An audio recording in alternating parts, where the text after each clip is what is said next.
Hello, today I'm in Mercedes SL55.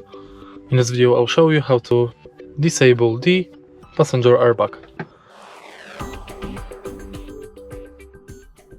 Firstly, make sure to take out the manual key from your key fob and then take a look right here.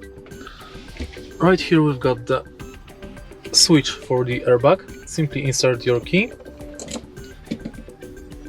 switch it right and turn and take the key off to enable passenger airbag. If you want to disable it. If you want to enable it back, again insert the key and switch it to the top position. And that's it. If you find this video helpful, please leave a like, comment and subscribe.